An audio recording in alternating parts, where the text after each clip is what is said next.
Today is Saturday, the 24th of May. My name is Audrey and I'm a recovered compulsive overeater from County Meath in Ireland, and I will be your host for today's study. Co-hosts are Maria F. and Sue L. If you have any questions during the meeting, please contact either the host or any of the co-hosts by private message in the chat function. Please note that Harlan, the speaker, will be recorded for the duration of the study. However, the questions and answer session which follows will not be recorded. We will post a link to the previous week's recording in the chat function.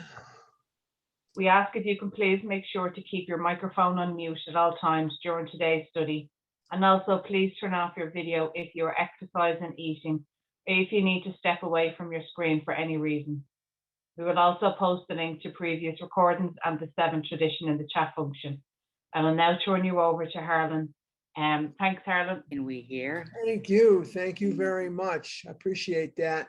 I want to thank everybody that does service for this behind the scenes. I think someone is unmuted because I'm hearing some background noise. But anyhow, I'm so glad to be here today. It is the 21st of May, 2022.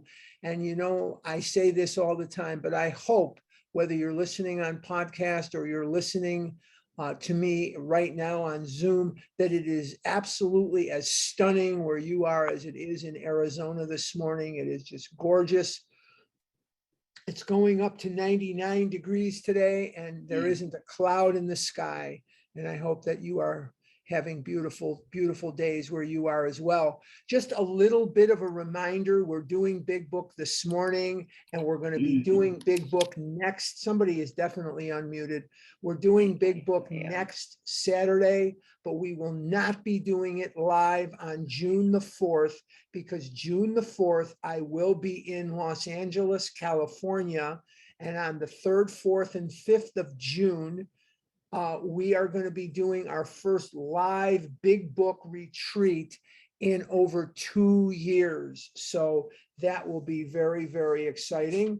And so I'm just giving you a reminder, and I hope at the end of this, I will remember to mention again for the people who are not here right now, that on June the 4th, there will be no live Big Book meeting. I think Maria or somebody generally, when we're not here, will kind of be on the Zoom call to remind people that we're not here. I'm not sure how that works, but I think they do that. I think it's Maria or somebody that does it. Anyhow, we are going to start one of the most important chapters in the Big Book. Not that there's unimportant chapters, not that there are chapters that are not vital to our survival, but we're going to be looking at the chapter called More About Alcoholism. And I don't know about anyone else, but I do know that with me, the older that I got, the worse my disease got, the worse my disease became. And I ate more and more and more food as time went on.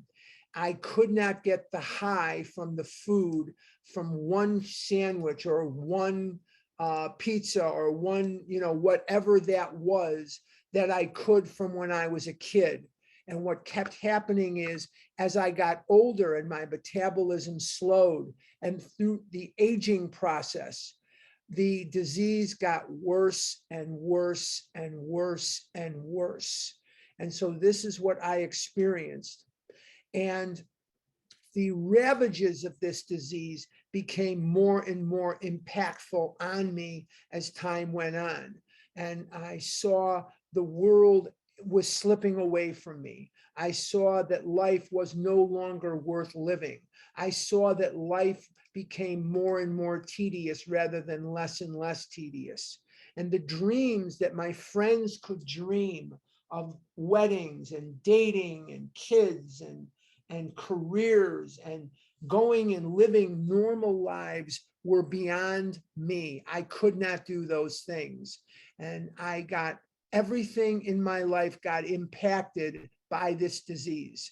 Everything in my life was set afire by this disease. Now, we are told and taught that there are 4 books that were most influential in the development of the Big Book of Alcoholics Anonymous.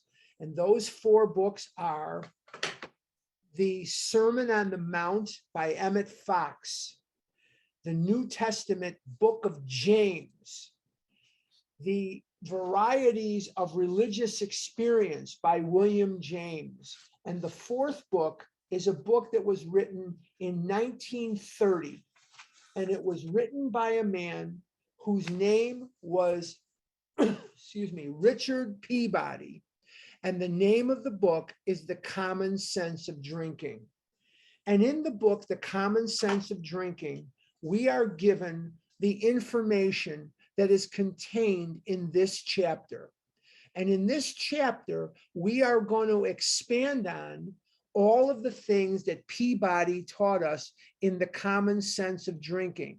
Now, the sad part about Richard Peabody's book is he came right up to the right answer, but he never really got the right answer. And the right answer was, we need a spiritual awakening as a result of the steps. He believed that a change of environment, a change of friends, maybe a change of location, a change of habits would give someone the necessary change so that they could recover from this disease. And we know that that is simply not true. And although he wrote a pivotal book on alcoholism in 1930, by 1936, Richard Peabody was dead from his own alcoholism. He was dead, and it was 1 year after Bob met Bill. And so the help could have been right there, and he died of his own alcoholism. But so impactful was the book, The Common Sense of Drinking, that Bill Wilson's copy of this book is in the AA archives in New York City as we sit here this morning on May 21st, 2022. And in The Common Sense of Drinking, we learn a few things that are very, very important for us to remember, for me to remember for sure. Number one, we learn that the disease is permanent. And every time you see in the big book or in fellowship or in anywhere where it says once an alcoholic, always an alcoholic, this thinking of once an alcoholic, always an alcoholic starts with Peabody in The Common Sense of Drinking, that the disease is permanent. Now, Peabody illustrates in his writings in The Common Sense of Drinking, and Bill Wilson illustrates in his story, Bill's story, and will illustrate again here beautifully, that the disease is progressive.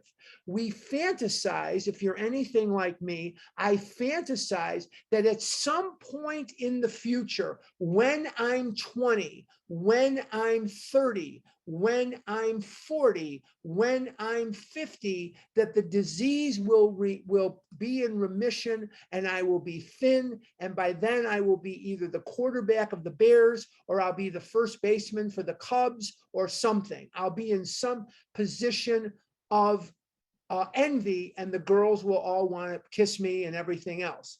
I will be rich, I'll be famous, and everybody will love me. And most of all, I'll be thin. And of course, that never happened. Quite the opposite happened. The older that I got, the fatter that I got. The fatter that I got, the worse my life became. The worse my life became, the more I ate, and I got even fatter. I've said this before. I have eaten railroad cars full of Chips Ahoy cookies to kill the pain and shame and guilt and remorse and the horror of eating railroad cars full of Chips Ahoy cookies. I ate to kill the pain of eating. I ate to kill the pain of not eating. I ate to kill the pain of living. I ate to kill the pain of not dying. I ate to kill the pain of being in a crowd. I ate to kill the pain of isolation. I ate because it was a day with a Y in it. And I ate because I ate. And I ate because I hated myself. And I hated myself because I ate. And so it became a vicious, horrible, nightmarish spiral of death. The disease is permanent. The disease is progressive. And as we're going to see, unchecked by a spiritual awakening as a result of the steps, the disease is fatal. And as I was a child, and I've related these stories in here many, many times, the one thing that people told me incessantly is, why can't you be like the other kids? Why can't you eat like him? Why can't you eat like them? Why can't you be like them? Why can't you be like her? If you want to get a good job, you better not eat so much. If you want to get a girlfriend, you better not be so fat. If you want to get a good job. And what they didn't understand is that more than they could even imagine, more than they could comprehend, more than they could know, I wanted to acquiesce to their demands. I wanted to be what they wanted me to be, and I wanted to have the discipline that they claimed I had to stay out of the food. And I was told many times, young man, if you loved your mother, you wouldn't eat that way. Young man, if you loved your father, you wouldn't eat that way. Young man, you have no discipline. You have no character. You have no sense. You have no common sense. I have common sense. I have all these things, but no matter how hard I tried, I could not stay out of the food on my own. Once I ate the food, I was off to the races. And when I wasn't eating the food, my life was absolutely miserable. They said, don't eat so much, you'll feel better. Boy, they were right. When I didn't eat so much, I felt anger better. I felt fear better. I felt suicidal thoughts better. I felt all these feelings and all these emotions infinitely better. And as these feelings would burst to the surface inside of me, the urge to eat would be upon me in a way that presented itself as a step up from where I was feeling.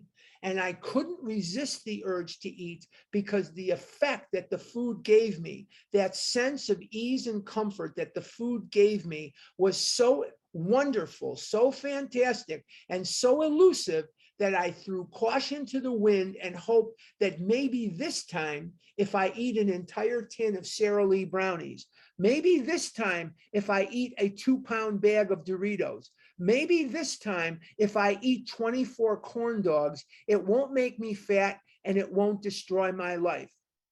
And every time I ate 24 corn dogs, and every time I ate the 2 pounds of Doritos, and every time I ate an entire tin of Sara Lee brownies, my life got worse and worse and worse and worse. And I kept eating these things in greater volume than I had ever eaten them before. Let's go to page 30, and let's take a look at this chapter more about alcoholism. And one of the titles that they toyed with for this chapter was More Truth About Alcoholism. And the New York groups did not really like that title because they said that it made us sound like we were experts in the field of alcoholism, when indeed we are not. And so the title was changed to More About Alcoholism. And again, this is going to be the last chapter that we're going to study that is going to concern itself with step 1. And because I've appeared on the Italian meeting and my friend Barbara, I know how to say step 1 now in Italian. It is passo prima. Passo prima is step 1. Passo prima. I learned that by listening to my friend Barbara G say it, and that's how you say it, passo prima. So let's go to page 30, More About Alcoholism, and let's take a look at the very first little part of this chapter, and let's see how it applies to us. Most of us have been unwilling to admit we were real alcoholics. Now let's stop right there. Gosh, isn't it funny? I read one sentence and already we're stopping, but let's take a look. We are products, and I don't care whether you're in Europe, I don't care if you're in Asia, I don't care certainly if you're in Canada or America, we are products of Western culture. And as products of Western culture, we are taught self-discipline, self-improvement. If there was such a thing as a bookstore, and I know that they have used bookstores, I'm not so sure they still have new bookstores. I can't think, there is something not too far from my house, but if you go to a bookstore today, or if you go to one that's even online, what is the largest section in that bookstore? And that is going to be the self-help section, isn't it? The self-help section is going to be bigger than any other section of the book. And most of you have virtual and real libraries of self-help tapes and self-help books. And you've got all kinds of stuff on your phone, and you've got it on your computer, and some of you have all kinds of access to self-help and things like that. And I'm not knocking that. I'm not saying that that's a bad thing. That's a good thing, and that's fine. And if that's helping you especially, you should continue that. But we are taught that we can do this ourselves. We are taught that our discipline, our character, our intelligence can rise above anything and everything in our path. And those are good things to teach children. But in terms of this, it is useless, futile, and of no avail whatsoever.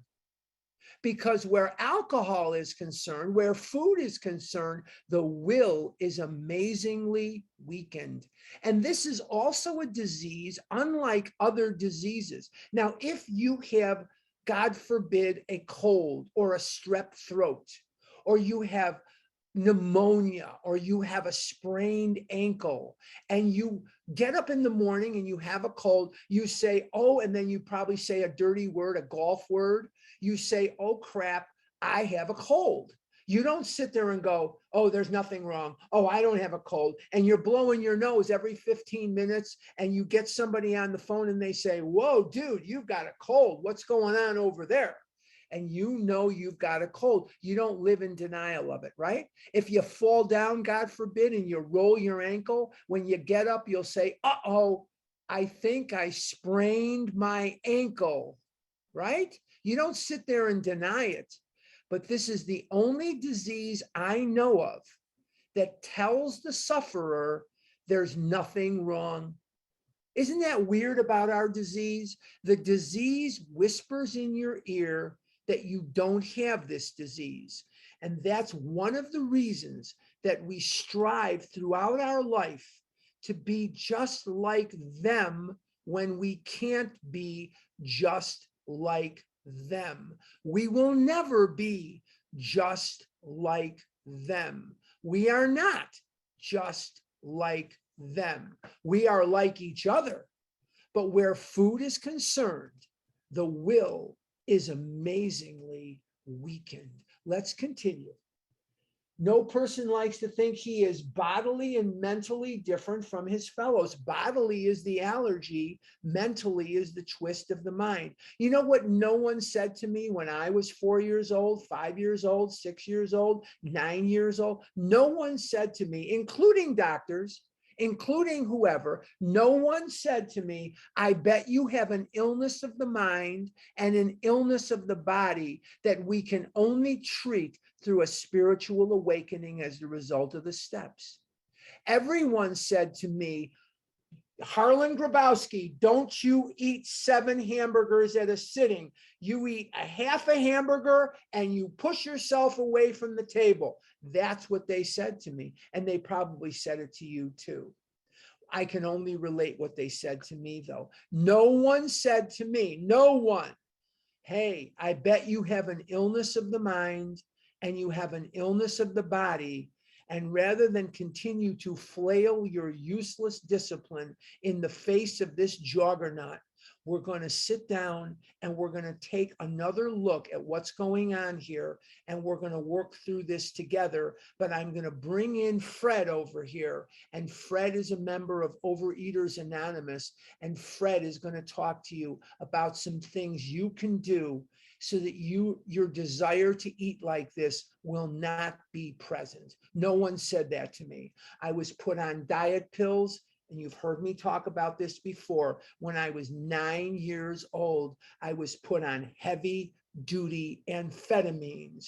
And when I was 10 years old, when Marilyn Monroe died in Hollywood, they started getting some inkling that some of these pills may not be so safe. And so they switched me from one pill to another pill.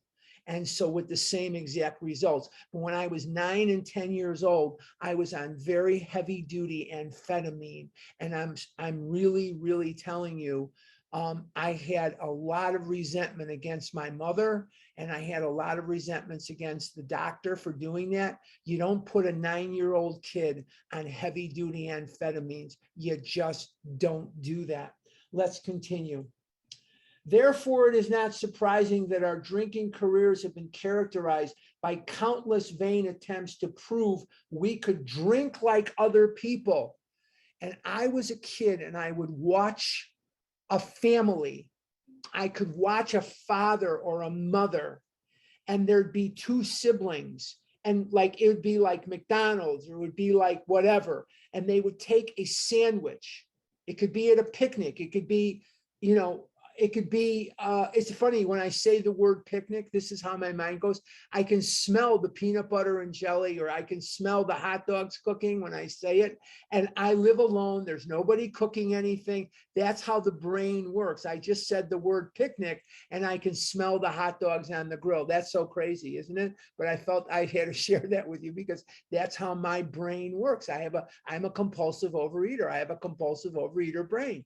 So I would see them split a hot dog or split a hamburger or split a sandwich of some kind or a piece of chicken. Each kid would not be given their own piece of chicken. They'd be given a half a piece of chicken that they would split with a sibling, and neither one would finish their half. And I wanted to be like that. I thought that if I was smarter, better, more disciplined, if I had more character, if I was a better person, if I had different parents, if we lived in a different city, if I could be from Mars or the moon or Saturn, maybe I could eat like that too. And everybody would think I was really nice and keen and wonderful if only I could eat like these other kids. But I could not do it no matter how hard I tried, because the food was doing something for me, not to me. It was doing plenty to me, but it was doing something for me that nothing else in this world did. It made everything okay for about 9 or 10 seconds. And Dr. Silkworth calls that the effect. As scared of people as I was, as scared of the world as I am or was, as scared of every day as I was, the food took that fear away beautifully, and it made everything okay, almost like a psychotic delusional reaction. My brain was changing the reality around me to fit my needs. Everybody was going to do what I wanted them to do once I was loaded on the food. And so this food was so alluring to me that I could not resist it. And once I started eating it because of the allergy, I could no more stop than I could stop a freight train from going down the tracks. I could never be like those skinny kids that I saw eating a half a sandwich, not finishing their half, a half a piece of chicken, not finishing their half, a half of something. I saw kids that were splitting a piece of pizza. Neither one would finish their half. And I wondered out loud, and I wondered inside, and I wondered to God, and silently in my prayers through tears, God, what do I have to do? What do I have to be? What can I do so I can be just like those kids? And I didn't know how to achieve it, and I couldn't do it. The idea that somehow, someday he will control and enjoy his drinking is the great obsession of every abnormal drinker. What is an obsession? An obsession is a thought which pushes aside all thought to the contrary. All thought to the contrary. It pushes aside any other thought. And I want to be just like everyone else and control and enjoy my eating. When I controlled it, I could not enjoy it. When I enjoyed it, I could not control it. So when I enjoyed it, that meant I was eating what I wanted in whatever amount I wanted, triggered by the physical allergy. The more I ate, the more I wanted, the more I wanted, the more I ate, the more I ate, the more I wanted. And if I was controlling it, then that meant I was eating little or nothing, and I wasn't enjoying it because the urge to eat more and more and more and more was ever present in my heart, in my brain, and my soul. I was dying for more, but using whatever willpower I had. And then once I got away from you and you couldn't see me, maybe I was scared of your criticism. Maybe there was a girl there and I was nervous. Maybe there was some situation there that was scaring the crap out of me. And once I got away from you, then I would go and wantonly eat. It's a Saturday night. I would have my threesome. It would be me, Little Debbie, and Sarah Lee. Me, Little Debbie, and Sarah Lee. And we would have our threesome for a Saturday night. Once in a while, we might invite Chef Boyardee, or we might invite Ben and Jerry, but most of the time it was just the three of us. The persistence of this illusion is astonishing. Let's stop right there. The persistence of this illusion. What is an illusion? An illusion is something that appears real, but is not. Now, I am not the world-renowned authority on anything, but here is what I do know.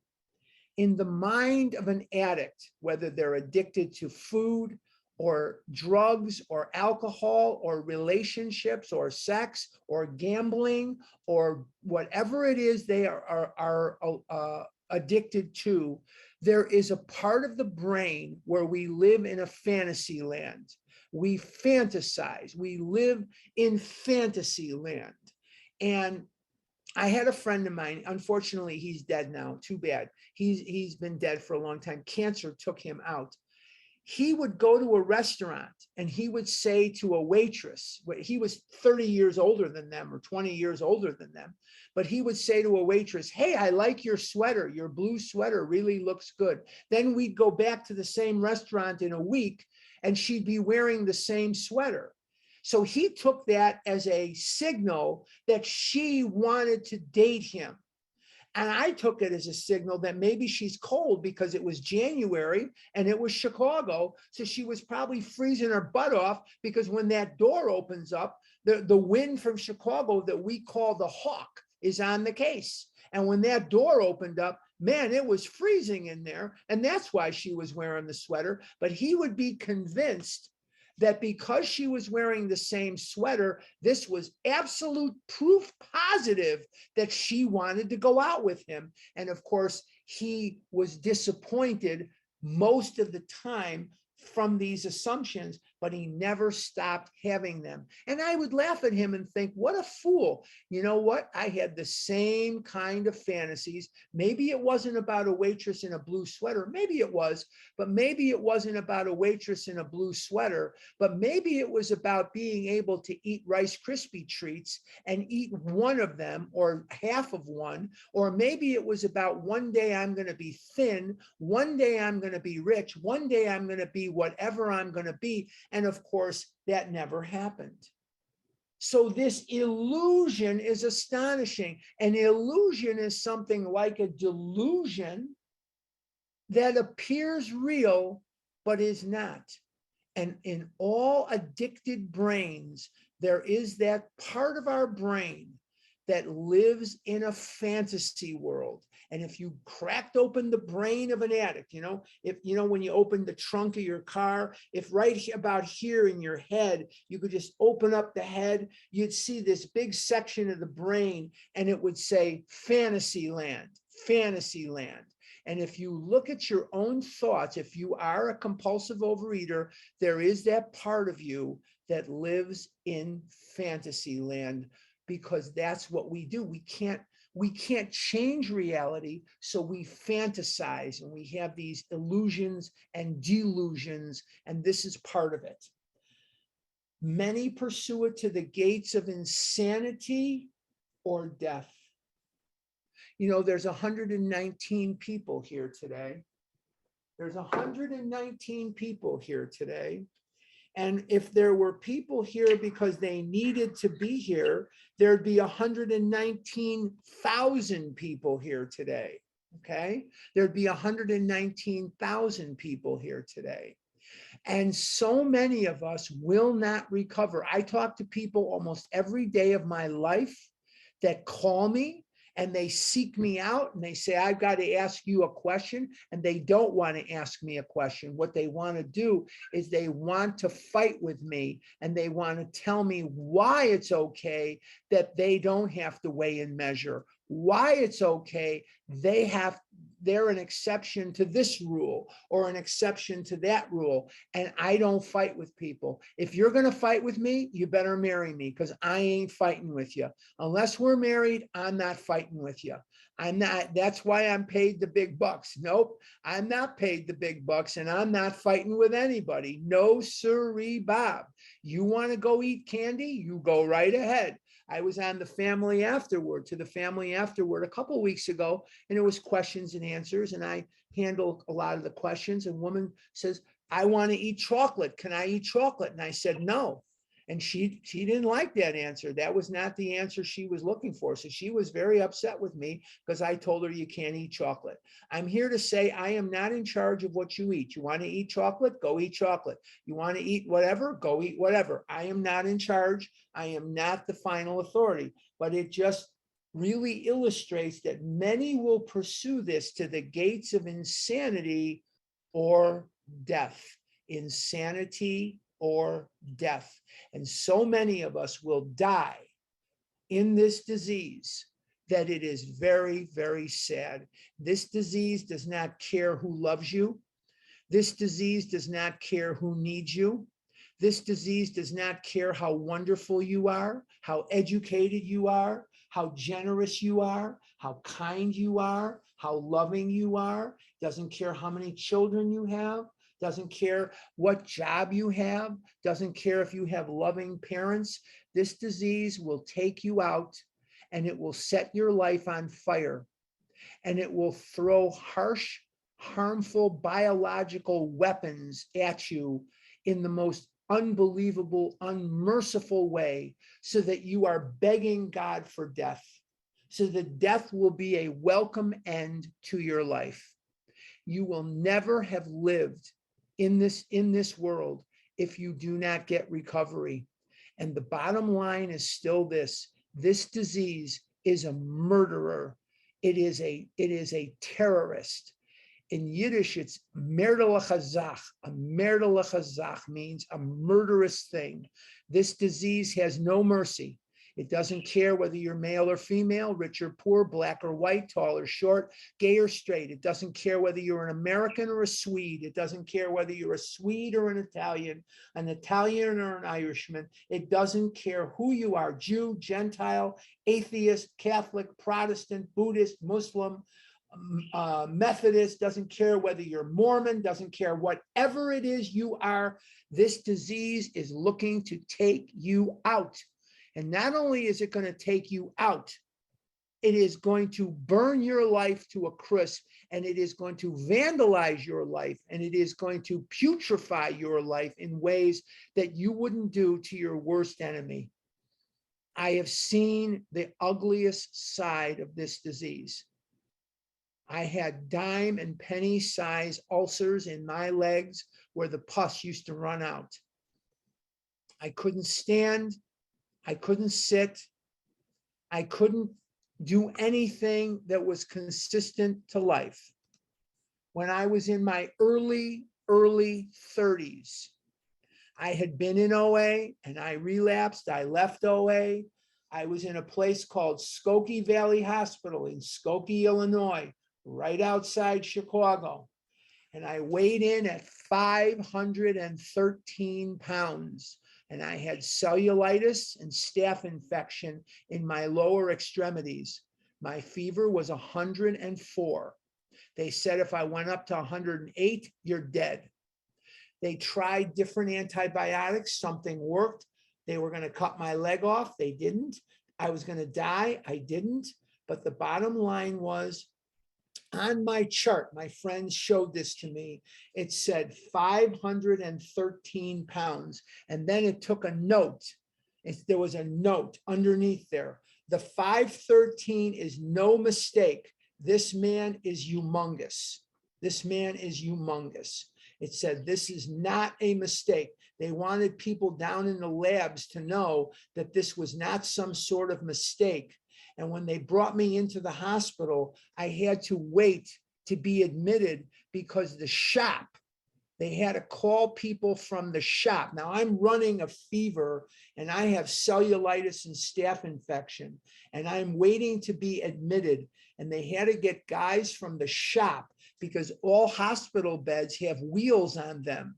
And they had to secure the bed so that when I plopped down on it, it didn't break and it didn't roll. So they had to secure the wheels of the bed with wooden kind of stoppers to prevent the bed from moving. And they had to reinforce the bed on the bottom so I didn't break through, because the beds were only made for people that go up to 350 pounds. And they were afraid that if I sat on the bed, it would break. And in breaking, it would hurt me, and they didn't want to get sued. So I had to wait while the shop guys secured and reinforced the bed at Skokie Valley Hospital. That was my life. And I was in that hospital for 15 days. You know how sick you got to be in a hospital for 15 freaking days? You got to be plenty damn sick. And what did I do when I got out of the hospital? I went to a liquor store on Niles Center Road and Church, and I bought Slim Jims and Charleston Chews and Doritos, and I bought Chunky Bars and Black Cow or Milk Duds, and that's what I did as soon as I got out of that hospital. The minute I got out of that death-defying situation, I was back into the food because I did not want to live. I saw no point. I saw no point to life. What is the point of living if I'm going to be alone my whole life? What's the point of living if I'm going to be dead broke my whole life? What's the point of living if I'm going to be in this much pain? And the only thing that took away the pain was food. The only thing that made the pain bearable was Milk Duds. And the Milk Duds were killing me. And it was the Milk Duds that were causing the pain, but the Milk Duds were my only salvation. Couldn't get sober, couldn't get drunk. And by that time in my life, I couldn't even get high off the food anymore. It had stopped working. Let's continue. This is the progression of my disease. This is the permanent, progressive, and fatal nature of the disease. First, the disease isolates you. It makes it so you're ashamed to go out. You won't go to the wedding. You won't go to the funeral. You won't go to the bar mitzvah. You won't go to the christening. You won't go out to a party. You will isolate. The disease isolates you. All good, vicious abusers isolate you. And in isolating you, they cut you off from the support that you need. The next thing they do after they isolate you is they make you sick. They start they start attacking you. You start getting health issues, health problems. You cannot do this. You cannot go here. You cannot do there. And you're afraid to seek medical advice because the doctors are going to scream and holler at you because of how much you weigh. And they know, the disease knows that. I didn't go to doctors unless I absolutely had to. Why? The first thing they were going to do is scream and holler at me about how fat I was. Why do I need that? I'd rather be dead. I'd rather be dead than go through the abuse. I had been abused enough in my life. Let's continue. We learned that we had to fully concede to our innermost selves that we were alcoholics. This is the first step in recovery. The first step in recovery is talked about in the doctor's opinion. Bill's story. There is a solution and more about alcoholism.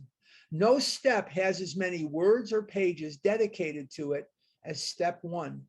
And it is the only step we have to work perfectly.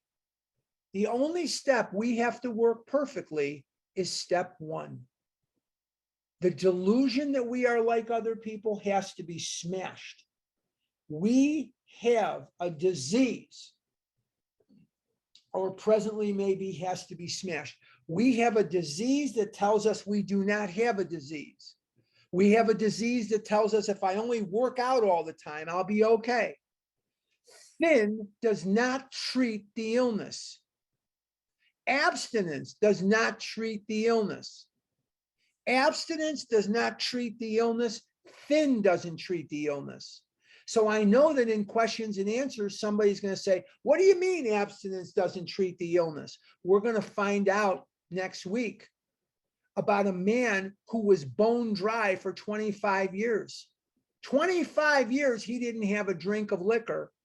He starts drinking, and within 4 years, he's dead. Exercise does not treat the disease. It treats one of the symptoms. One of the symptoms of this disease for those of us who are of that side of the coin is obesity, and exercise and abstinence treats that, but it does not treat the disease. Only a spiritual awakening as the result of the steps treats this illness. I'm going to say that again. Only a spiritual awakening as the result of the steps will treat this illness. Abstinence doesn't treat the illness. I'm not telling, now don't call me up tonight and say, hey, you said we didn't have to be abstinent. I never said that. I never inferred it. I never said it. I never alluded to it. You have to be abstinent to do this program. You have to be abstinent or it doesn't work. Because once you're drunk, you're not going to have a spiritual awakening as the result of anything. So you have to be abstinent, but abstinence doesn't treat the illness. Only a spiritual awakening does, and you have to be abstinent to have a spiritual awakening. This is very, very important. And a lot of the offshoot programs, the programs, I won't name them, but they're offshoot programs from OA. They're very stuck in the first half of the first step. The food, the food, the food, the food, the food. But they don't move you into the spiritual awakening as the result of the steps. And that's where the recovery is. That's the most important thing we can take out of this today. So we have to smash this idea.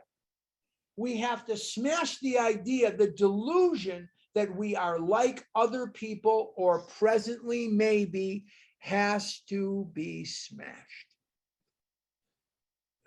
We have an illness of the mind and an illness of the body. Now, abstinence will treat the allergy. Yes, abstinence will treat the allergy. Does it treat the mind? No. Only the spiritual awakening will treat the mind.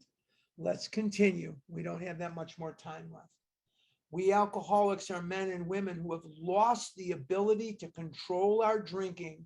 We know that no real alcoholic ever recovers control. I do not have control.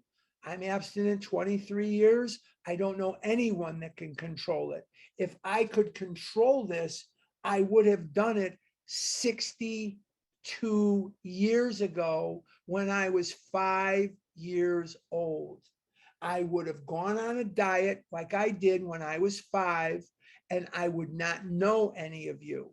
I would not be here today. I would not know you.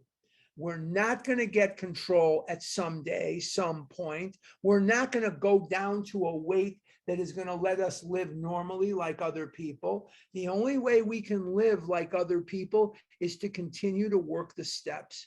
Our body weight is not going to cure us. Our abstinence, our food plan is not going to cure us. We have to have a spiritual awakening as the result of the steps. All of us felt at times that we were regaining control, but such intervals, usually brief, were inevitably followed by still less control, which led in time to pitiful and incomprehensible demoralization. This disease is a disease that makes me want to die a lot more than I want to live. This disease zaps me from confidence. It zaps me from anything that might resemble a normal life. It zaps me of dignity. It makes me hate myself. The recovery allows me to like myself. We had a discussion on this in the Scottsdale meetings the other night in our, what we call the parking lot, which is our after the meeting. That one of the beautiful things about this program is in working it, I don't have to hate what I see in the mirror. I don't have to hate what I see in the reflection of a storefront. I don't have to hate the idea of being who I am and what I am. I can like myself. And in order to do that, I have to do self-esteemable actions. I have to help other people. I have to treat myself like a human being that I love and respect. And I have to say no when I mean no and yes when I mean yes. And I speak my truth. I do not hide my truth anymore. I am emancipated from much of my codependency because of these 12 steps in Overeaters Anonymous. I say yes when I mean yes. I say no when I mean no. And this makes me respect myself. This makes me like myself. This allows me the dignity to live my life as a human being who does not engage in self-loathing. And self-loathing for me is a major part of this disease.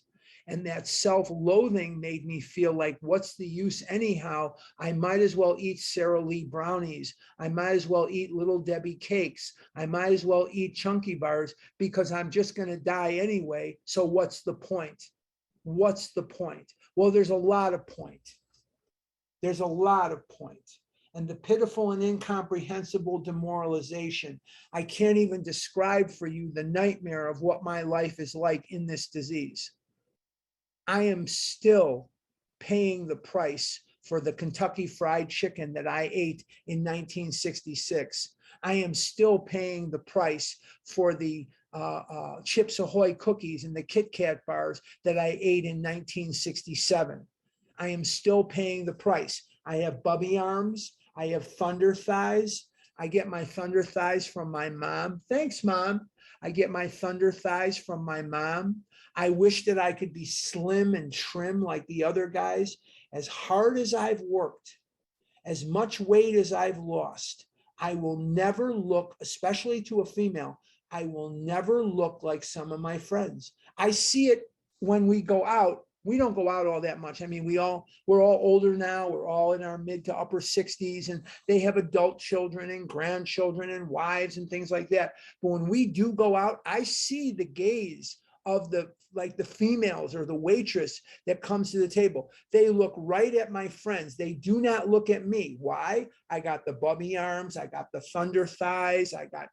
It's just not, it's not what I want to look like. And I feel like I deserve to look like them, but I can't, not without a surgeon. Not without a surgeon, I can't. And even with a surgeon, it's not the same. It's just not the same. So this disease isn't just about what I look like. It's about the self-loathing. It's about the give up attitude that I carried with me throughout my life. If anything got rough, I quit And I would not only quit, I would take my ball and go home, and I would try to recruit you to feel sorry for me too. I didn't have stick-to-itiveness. I didn't have perseverance. I didn't have character. I didn't have credibility. Now I do. I'm on time. When people expect me at 10 o'clock, I'm here at 10 minutes, a quarter to 10. I was always late for everything. If something was called for 6 o'clock, I would just be getting in the shower at 6 o'clock. I was late for everything. I'm going there anyway. I might as well be on freaking time. Why am I late? Well, I was tantruming. I was scared. I didn't know how people were going to react to me. Yes, I did. Actually, that's not true. I knew that they'd be commenting on my food. I knew that they'd be commenting on my weight, and I wasn't living the life of a free person. I wasn't living life to the fullest. I have a friend of mine, and she says, YOLO. YOLO means YOLO. You only live once. YOLO. You only live once. And that's such a refreshing attitude for me to take, is YOLO. You only live once. I just wanted to get it over with. I knew I wasn't cut out for this world. But now I try to embrace YOLO. You only live once. And I've said this here before, and I'll say this this morning. When I was a little boy, most, not all, but most of the friends my father had, and he was not a Holocaust survivor. He was a survivor of the murder of Jews that occurred 40 years before, or 30 years before the Nazis came to power. My dad was not in a concentration camp. His family was killed in Russia, in what you'd call today Belarus. Not far from where the war is going on, up the Dnieper River is Belarus, and that's where that family was murdered. And there's a place there called Bialystok, and if you ever watch Mel Brooks movies, he'll always talk about Max Bialystok was one of his characters. The Bialys that you eat come from there. That Bialystok is where Mel Brooks was from, and many other Jews there were killed too. But not to get into a discussion of that history of Russia and all that. Where was I going with this? Most of the people that he introduced me to were Holocaust survivors, and they would grab my face like this and they would say, live until you die. Live until you die, they would say to me. And I believed when I was 8, 9, 10, 11, 12, that if you lived to the fullest, that meant you were eating pizza every day. You were eating ice cream every day, because to me, that's living. Why would you not think, hey, tonight we ride, tonight we go. I'm having chunky bars for an appetizer, Chips Ahoy for dinner, ice cream for dessert, and maybe I'll eat a side of beef later on to get some protein. But the bottom, or a Cadbury egg, that has protein in it, right? They're eggs, right? But the bottom line is that to me was living. So it took many, many years after my father was dead and all them were dead to realize when they were saying to me, live until you die, they were not saying to me, eat Cadbury eggs, eat chocolate, eat ice cream. They were not saying that. They were saying exactly the opposite. Go live your life. And to me today, one of the biggest promises of recovery is not that you lose weight. That's fantastic. That is fantastic. That's great. I can get out of a chair. I can get in and out of a car, which I couldn't do. I can walk. I'm going to go for lunch as soon as this is over. I'm going to go in Scottsdale for lunch at a place called Pita Jungle. And there's hundreds of people going to be around. There's a big movie theater there. They have like 15 different movies going on, and there's lots of restaurants, and it's a real busy kind of place. All kinds of restaurants there, and there's a big grocery store there, etc. Hopefully, nobody is going to laugh at me because I'm the fattest person they've ever seen in their life. Children used to laugh at me as I walked down the street. I would walk down the street and people would bust out laughing and try not to look at me. And I had to pretend that that didn't bother me. Hundreds of times, people would come up to me that I did not know and grab or slap my stomach. and I had to pretend that that didn't bother me. Or they would grab or slap my ass, and I had to believe that I had to pretend that that didn't bother me. I was a spectacle. I was an object of ridicule. I don't want to live like that anymore. And I don't think that's why my mother and father put me on this earth with God's help. I don't think that's why they made the sacrifices that they made to raise me, so I could be an object of ridicule. And I have to respect myself enough to know that I am a person of God and I am a human being, and I am no less or no more than the trees and the stars and the sun and the moon. And that I have just as much a right to be here as anybody. There's a prayer that I pray every morning. It's called Desiderata. And it says, you are a child of God, no less than the stars and the moon and the sun. And you have a right to be here. Because the reason I pray that prayer, Desiderata, is because I need to hear that. Now, do you have to pray that prayer? No. Am I telling you to pray that prayer? No. I'm telling you what I do. So that's a prayer that I pray because I need to hear the words, because I have had mounting evidence during my life that I was less than scum, that because I was fat, I was emasculated, I was a freak, and that I did not deserve to be on this earth. I lied when the truth was better. I wrote bad checks to anybody dumb enough to take one. I lied when the truth would have served me better. I sat on broken furniture. I've broken my friend's waterbed. I've shattered chairs. I've got stuck in cars. I've broken car interiors. I broke seats in cars.